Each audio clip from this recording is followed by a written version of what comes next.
Ladies, please take a seat. Subs and slaves, take your appropriate position on the floor. Switches and fetish kinksters, feel free to stay or leave. If you decide to leave, don't let the dungeon door hit you as you exit. If you're under the age of 18, come back on your 18th birthday. We would love to have you join us, but you must exit now. That should cover everybody. Hope you're all sitting comfortably or not. First, some house cleaning. Who am I? I'm self-confident. I'm provocative. I'm comfortable with my sexuality and my choices. I'm capable of making a decision and knowing that being a dominant female does not define my character. Instead, it adds to it. I'm a beautiful creature on the inside. I'm the average looking woman on the outside. I also know there is strength in being capable of making decisions, asserting my desires, and showing my aggressiveness in the right context. I'm not just any woman. I am me, and I define my destiny in life and my life choices. Me and me alone. Ladies, any woman can spread her legs and by doing so think she has control of the situation. But does she really? There are so many so-called dominant women on many sites whose thought process is, by throwing out some powerful words, which they most likely stole from another woman's profile, by posting pictures of their legs spread, showing their dripping clits, or pussy shots in general, with every man who comes along or sees her profile. And guys, chances are those aren't even her pictures. Does that really make them dominant? I think it makes them stupid. These women are giving the males exactly what they signed on to get. A woman to play into their fantasy for an hour, a day, a week, a month, but not part of their real lives. These are the women who cry foul when they cannot find a worthy submissive or slave. They can only find players. These are the women who call themselves powerful. What do we call them? Stupid. We as women have worked hard to overcome the stigma men have about women. Women being their domestic partners, fuck toys, cocksuckers, and swing partners. Yes, I believe everyone has a right to express their sexuality and sensual preferences. But with that said, you slaves are fools if you assume all women are like that. And even bigger fools if you think that ideal dominant woman you seek in your life as your owner is that woman on that profile spreading her legs and just saying what you want to hear. I have news for you submissives and subs males out there.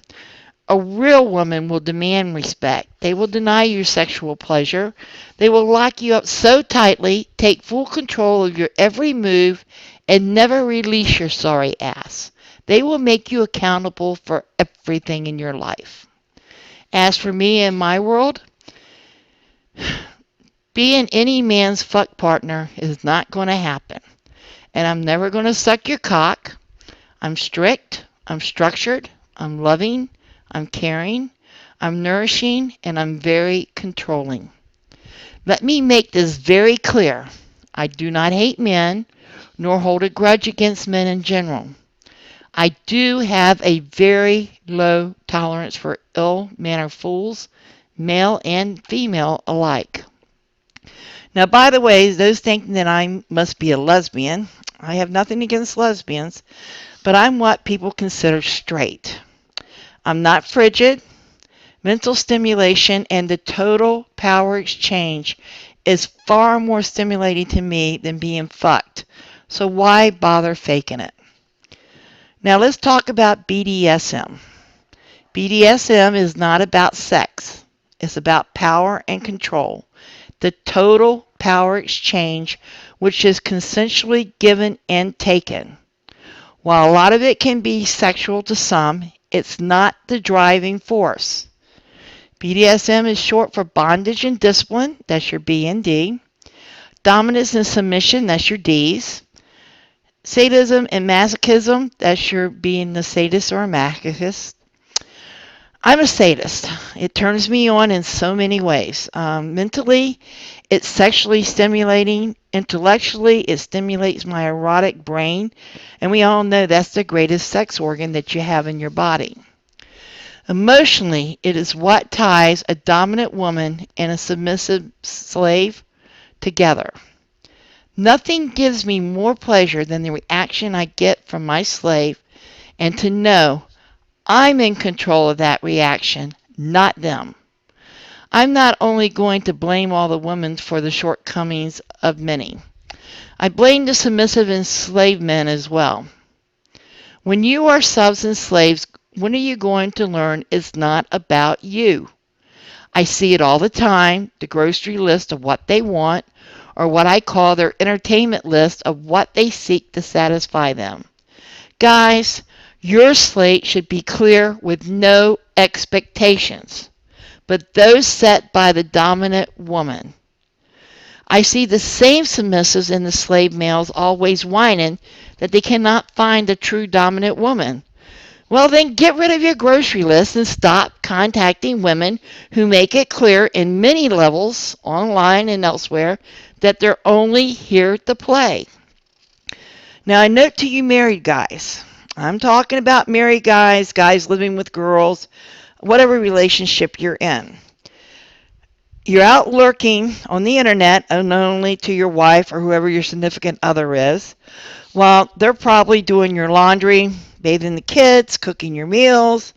They may even be out working or doing something for you. Here you sit, lurking and looking for something. Reason always being, your wife, blah, blah, blah, doesn't understand you. First, if that is the case, how did you end up in a relationship? And second, ask yourself, what have you done to make her life more comfortable? I'm not talking about going and buying her something nice or taking her to the beauty salon or paying to have her nails done. What have you done physically to make her more comfortable? If you don't know what to do and she's frustrated with you, send her to me. I'll teach her how to take control of your sorry ass. Now, I'm the real deal. I'm not looking for one-night stands, collecting a stable of men online to feed my ego. Being the other woman, a fendome or dummy as I put them, or your entertainment online or in person. I'm here to teach you. Someone needs to set your ass straight. If you think being part of my podcast is going to give you a key into my life and become mine, just move on. Chances are it ain't going to happen. Now, if you're here to learn the warning signs on profiles and what you can do to better yourself, to prepare yourself for the right woman, then stay tuned. There is more to come. If you are a woman struggling with your God-given power as a dominant woman and you need to talk, you're welcome to email me. Women Empower Women, we're here for you. Not to dictate to you, but to help you find the inner you yelling to get out, to grab the reins and be the true dominant woman you are. Ladies, even if it's just encouragement or encouraging words that you need, or to actually help get you in the right direction, ladies, we're always welcome, and you can always reach out to us. My suggestion to the submissive men and slaves is to learn. Change your behavior patterns. The testosterone is killing you. It's keeping you from finding what you truly seek. It is the driving force, and it's the reason you have not found the ideal dominant woman in your life. Now you think about that. Everyone, please feel free to leave comments and or questions. Until next time, you can also visit us at www.gynarchysociety.com, our home away from home, where we work with beta males, dominant, submissive, and slave women, and we're trying to bridge the huge gap of misunderstandings, myths, and more when it comes to the BDSM lifestyle, femdome, female-led relationships, and women empower women and the beta male who supports us. You're all dismissed.